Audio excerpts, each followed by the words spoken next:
అనేది నేనేమంటానంటే మొన్న ఇక్కడ కమిషనర్ గారు వచ్చిపోయినారు, చూసిపోయినారు.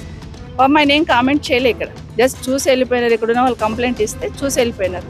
కానీ ఒక్కసారి హైడ్రా కమిషనర్ గారు ఇక్కడ వచ్చి చూసిపోయిన తర్వాత ఎన్ని కుటుంబాలు టెన్షన్ పడుతున్నాయి అనేది ఇక్కడ ఉన్న వాళ్ళకి అర్థమవుతుంది. ఎందుకంటే ఇక్కడ ఉన్న అందరు కూడా 30 ఏండ్ల నుండి 35 ఏళ్ళు 25 ఏండ్ల కింద ఇల్లు కట్టుకున్న వాళ్ళే.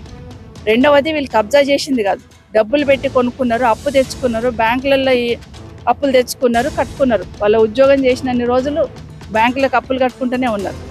సో డెఫినెట్గా నేను హైడ్రా కమిషనర్ గారు కానీ ప్రభుత్వాన్ని విజ్ఞప్తి చేస్తున్నాను, కమిషనర్ గారిని కాదు. ఒక్కసారి హైడ్రాకు మీరు డైరెక్షన్ ఇస్తున్నప్పుడు ఇట్లాంటి వాటి దగ్గర జాగ్రత్తలు తీసుకోవాల్సిన అవసరం ఉంది. ఎందుకంటే మీరు ఇమీడియట్గా వచ్చి ఏదైనా యాక్షన్ తీసుకుంటే ప్రాణాలు పోయే పరిస్థితి వస్తుంది. ఎందుకంటే అందరు మధ్యతరగతి వాళ్ళు, అందరు అప్పు తెచ్చి కొనుక్కున్నారు, అందరు కూడా కొనుక్కొని కట్టుకున్నారు. ఎవరు కబ్జా చేసింది ఏం కాదు ఇక్కడ. సో ఇంకా లోన్లు కడుతున్నారు, బ్యాంకుల నుండి లోన్లు తెచ్చుకున్నారు. కాబట్టి తొందరపడి నిర్ణయాలు తీసుకోవద్దని ప్రభుత్వాన్ని విజ్ఞప్తి చేస్తా ఉన్నాను.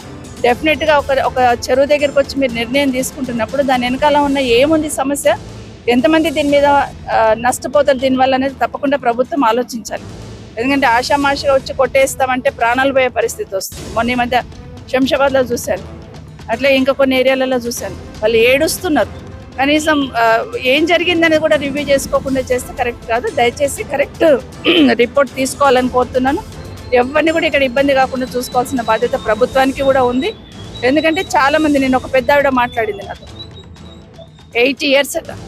ఆవిడ బాధపడుతూ ఫోన్లో మాట్లాడుతున్నా, కొడుకు అప్పు చేసి కట్టుకున్నాడమ్మా, నాకు నిద్ర వస్తలేదు, నేను 80 సంవత్సరాలు అయినా నాకు నిద్ర వస్తలేదు, తిండి పోతలేదు నాకు.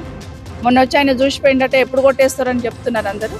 కాబట్టి ఏదో ఒకటి చేయండి అమ్మ అంటున్నారు. కాబట్టి ఇలాంటి అంటే ప్రజలను భయాందోళనకు గురి చేయొద్దని ప్రభుత్వం విజ్ఞప్తి చేస్తున్నాను.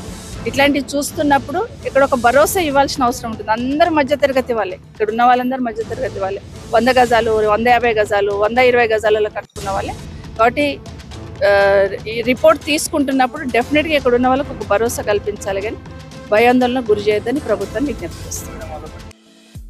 ఈ వీడియో మీకు నచ్చితే లైక్ చేయండి, షేర్ చేయండి, మా ఛానల్ని సబ్స్క్రైబ్ చేయండి.